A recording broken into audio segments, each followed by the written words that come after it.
5 national championships, 5 gold medals, 42 years of sustained excellence. Welcome to Leadership Lessons from the GOAT, a special series on the Ed Leader podcast featuring your host, Dr. Rob Jackson, with special guest, JJ Jackson. Let's go. Hi, friends. Welcome to the Ed Leader podcast. I'm your host, Rob Jackson, and I want to thank you for spending time with me today. I am absolutely excited to continue with this special series, Leadership Lessons from the GOAT. Your feedback has been absolutely outstanding, and I appreciate how much you are encouraging me and my son JJ in this work. We certainly enjoy having the opportunity to bring together our passions, our joint passion for Duke basketball and Coach Mike Krzyzewski, my passion for leadership, and JJ's passion for sports in general. We're having a lot of fun, and I certainly am glad that you are having fun as well. Speaking of fun, let's go.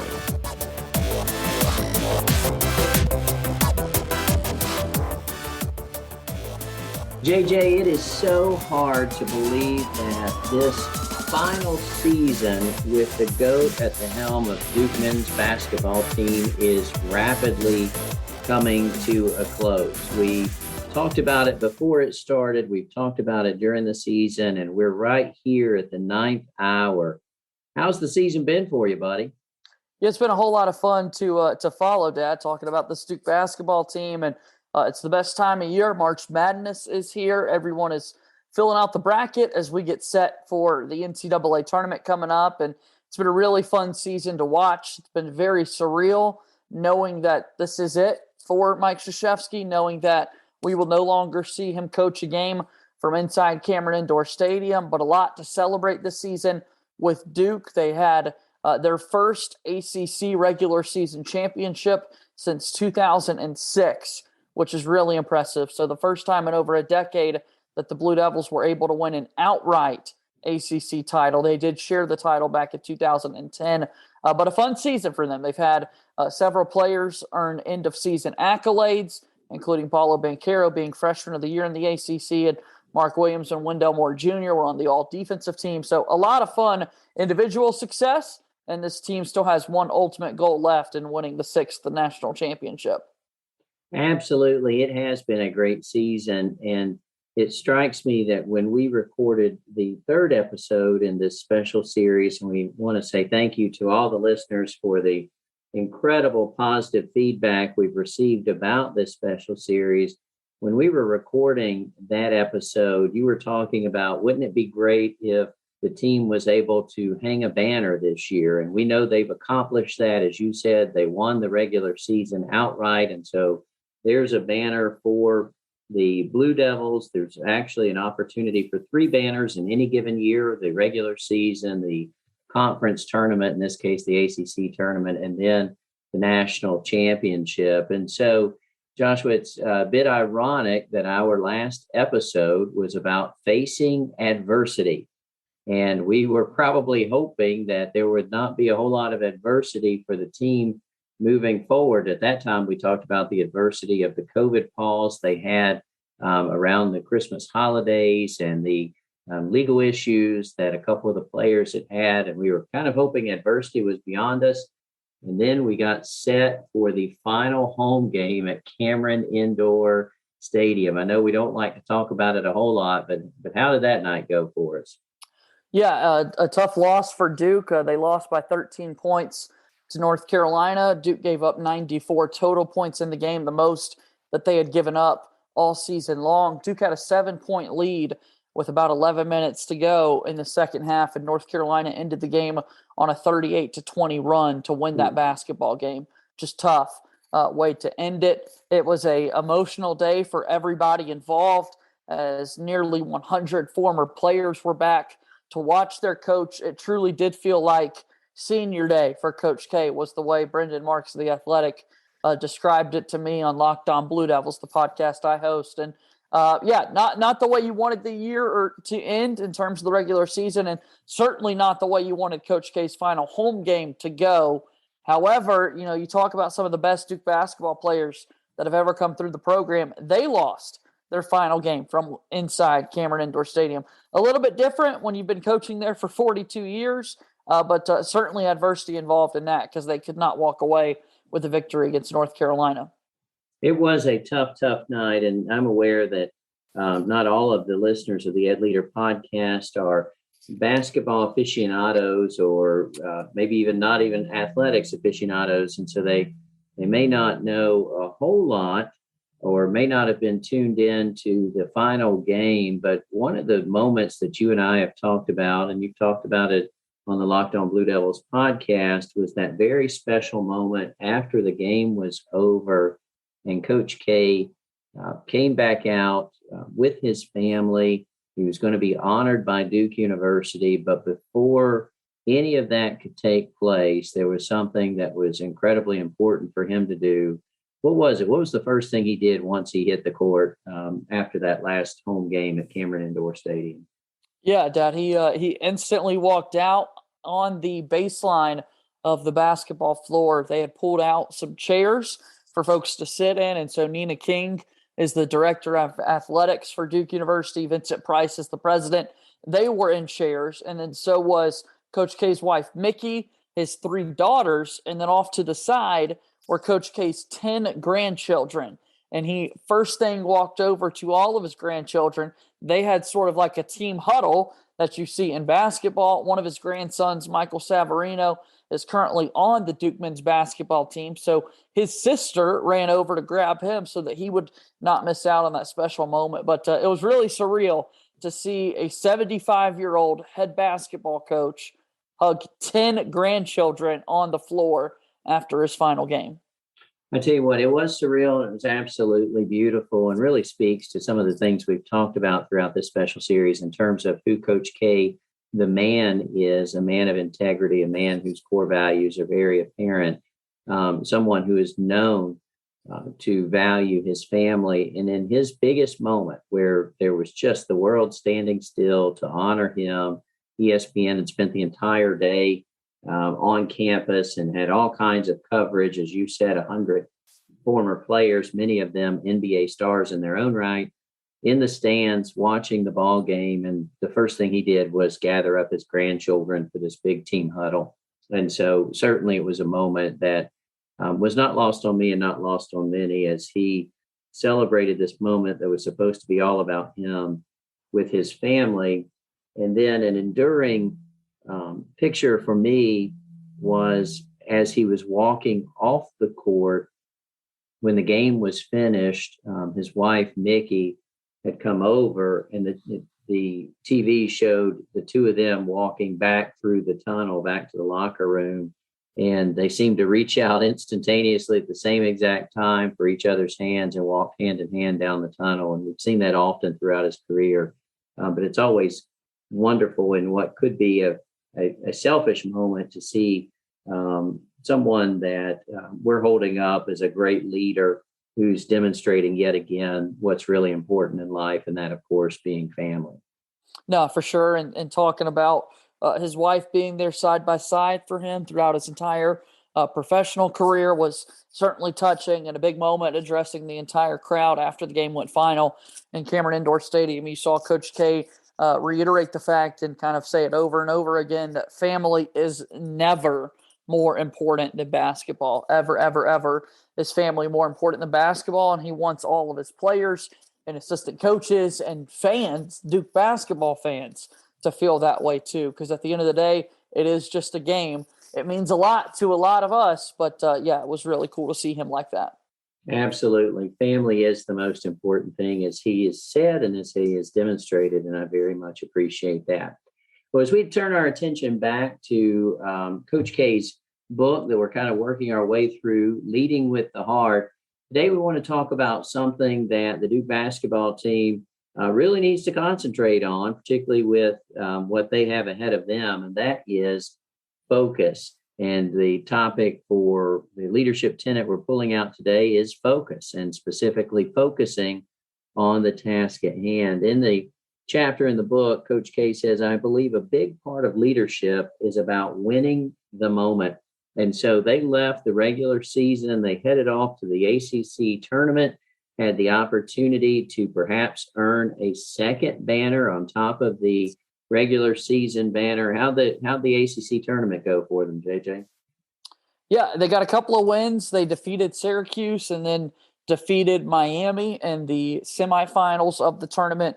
Duke then went on to play Virginia Tech, a team that had never won an ACC tournament title before in their men's basketball program history, and a Virginia Tech team that Duke had already had the opportunity of defeating. They beat them earlier in the season at a game played inside Cameron. And so, unfortunately, in the ACC tournament final, Duke lost by 15 to Virginia Tech. Virginia Tech had one of their best performances of the entire season. They had a player who averages just 8 points a game go off and score 31 points against Duke. And that's kind of the numbers that it takes to knock down a big team like the Duke Blue Devils. I tell you what, it was as they were winning their way through the tournament, I was getting excited, particularly after the loss to Carolina at the end of the regular season. And then to have that title game go the way it did, you just had to tip your hat to Virginia Tech. They had played really hard and had a player with a career day, as you said. And sometimes that's the way it happens. And so it kind of points back to that adversity piece. And so having gone through the ACC tournament, winning 2 games, losing in the title game, they now turn their attention to the season. In many ways, the part of the season that most fans pay attention to, March Madness, where Coach K says we're 0-0 again, 0 wins, 0 losses.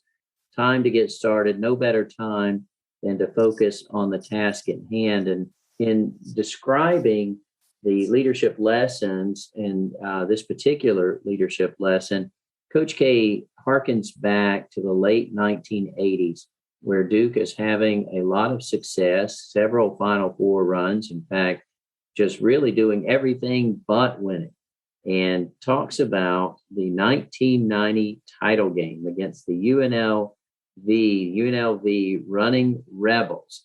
They go toe-to-toe with them in the championship game in 1990. How'd that go for them, JJ? Did not go well, Dad, so to speak. There are jokes of not getting off the bus for the Duke men's basketball team. A lot of people felt like they kind of were defeated before they even took the hardwood. Fortunately for me, I was not even thought of in 1990 when that game was being played. And while I have seen a clip or two, that is not a game, Dad, that in my lifetime I've wanted to take the time to dig through the archives and watch the highlights, because looking at the score alone and a 30-point defeat that you had in a national championship game, it doesn't feel like I would see any highlights anyway. No, not unless you wanted to watch the Running Rebels, who were an amazing team. But as you mentioned, a 30-point defeat, 103-73, the highest scoring differential in the NCAA tournament final ever to that point, and maybe ever still. And so to lose by 30 points is just amazing. And Coach K talks about losing this game by 30 points and talking to his mother following the game. And his mother said what mothers say, which is what? What do moms say when something bad takes place? It's okay. It's okay. It's okay, she said. And in fact, he quotes her and says, "You'll do better. You'll do better, Mikey." I can almost hear his mom saying, "Mikey, you'll be fine. You'll do better." And so Coach K has just coached his team to this largest loss ever in a title game, giving up 103 points to UNLV. Brings back most of the same team into the 1991 season. And obviously they were a great team or they wouldn't have been in the title game in 1990. But they go running through the regular season in 1991, having a great season. They get to the Final Four, and there in front of them is who? UNLV. UNLV. They get an opportunity for a rematch, of course, going back, and this will result in the first national championship victory for Coach K. And so Obviously, a good bit of motivation all season long, Dad, to avenge the loss that they had a season prior. It's March Madness, so you have no idea if UNLV is going to be the team waiting for you once you get back to that last step. But fortunately for Duke, it was. And then I will add, too, in 1990, another difference between 90 and 91 is that in 1991, Duke had a freshman enter campus, and Grant Hill joined the team to join superstars Bobby Hurley and Christian Laettner. So that made a bit of a difference in the rematch that took place. No question. Grant Hill is and was a special player and one of the best to pull on a Duke uniform. And so that certainly made a difference going into that 1991 season.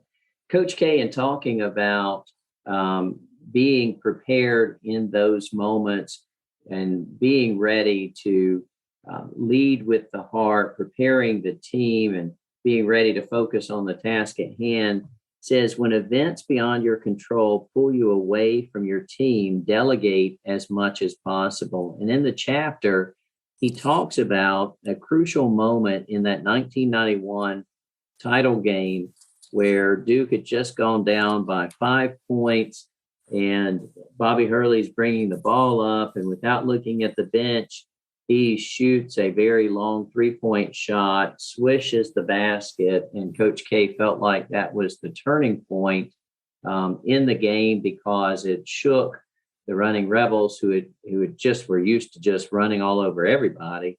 And suddenly here's Duke not going away, not losing by 30, and they did go on to win that title game. As a coach, Joshua, thinking about all the many games that you have watched and reported on for Duke University, is that something that you see? I mean, he's saying here that as a leader, you should delegate as much as possible. But, our walk talks louder than our talk talks. Does he walk that talk? Is he really delegating in games? Is he trusting his players to make decisions? Or is he really still making all those decisions himself?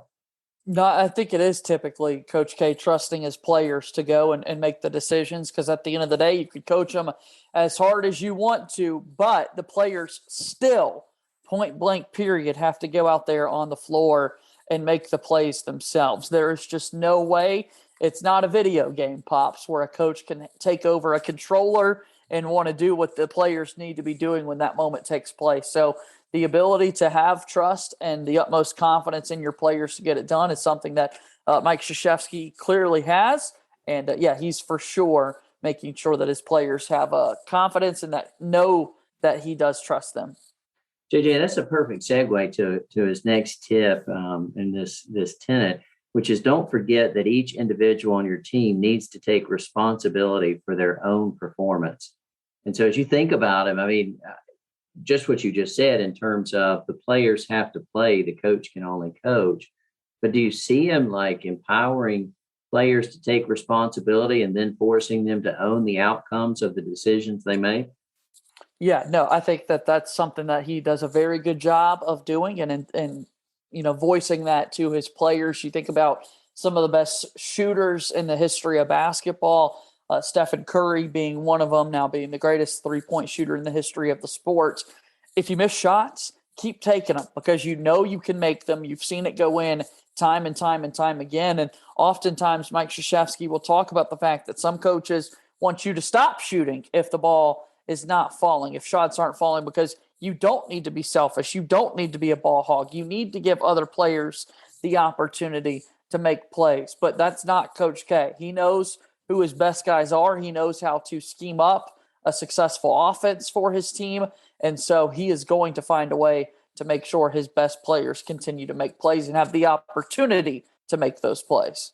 Absolutely. I absolutely agree. And I appreciate that so much as a leadership tenet. I believe it's the work of leaders to increase the capacity of all those that they serve with and help prepare them for that moment when they need to make a decision, whether it's a teacher in a classroom or a basketball player on a court or a principal in a building or a superintendent in a school system or a business owner making a decision for the business. Helping all those around us be prepared to serve to their best ability is critical and a critical part of being a leader. Coach K says in order to beat an overwhelming adversary, it takes unbelievable focus and concentration. My feeling is, JJ, as the weekend dawns, as Duke University heads into the NCAA tournament for Coach K's last run, you've said before that our sights are on 6, hoping to play and win 6 games and come home with the 6th national championship for Duke University and Coach Mike Krzyzewski, that it's going to require unbelievable focus and concentration. How do you see this tournament going, JJ? I'm forever the optimist, Dad. So I think that they can get it done. Obviously, you look at the situation that Duke's been put in. They're in the West region. They're the 2 seed within that region, paired with the number 1 overall seed in the tournament, the Gonzaga Bulldogs, a team that Duke has already defeated once this year in a neutral site game played in Las Vegas. This weekend, Duke gets started by taking on Cal State Fullerton, and then they'll have a matchup with the winner of Michigan State and Davidson. And I do think that Duke's got a great chance of getting out of this Greenville, South Carolina portion of the schedule before heading to San Francisco next week to compete in the regional finals, which would be the Sweet 16 and then Elite 8. So I'm going to be optimistic. I do keep telling people that this Duke basketball team is the most talented team in the entire country. When you look at the number of players on the roster that will be drafted to play at the next level in the NBA. And now it's just a matter of making sure they could play better defense like they were doing at the start of the season, and that they're knocking down shots from the outside. Absolutely. I agree with you. And I'm looking forward to the start of March Madness, the NCAA tournament. And I'm looking forward to our next opportunity to continue to share leadership lessons from the GOAT. And in fact, we'll tease a little bit our next episode, which hopefully will be rolling out during the tournament that Duke is very much still a part of. And then our final episode when the season concludes, and hopefully we will be celebrating that 6th national title. But regardless, we'll be together once again to kind of bring this special series on the Ed Leader podcast to a wrap. But in preparing for our next episode, I certainly want to tease a story that we've mentioned that we would be sharing. In the second episode of the special series, you talked about the first time you met Coach K. Next time, I want us to spend some time talking about you meeting Coach K during the tournament and during the first couple of rounds, because that certainly is a special story that I think speaks to the character and the quality of Coach Mike Krzyzewski. JJ, as always, thank you for your time, buddy. Dad, I do this for an occupation. I do this for a career, and I hear you tell me very, very frequently how proud you are of me. Yes, I am. I must say this. I am very proud of that show tease that you just gave everybody for what's coming up next. So that was quite remarkable, and I can't wait to be back with you. Love you, Dad. I love you too, buddy. Until next time. Thank you for listening to the Ed Leader Podcast. Please subscribe to the podcast and consider leaving a review with 5 stars on Apple Podcasts so that we may continue to grow the Ed Leader community. We hope that you have enjoyed your time with Dr. Jackson. Until next time.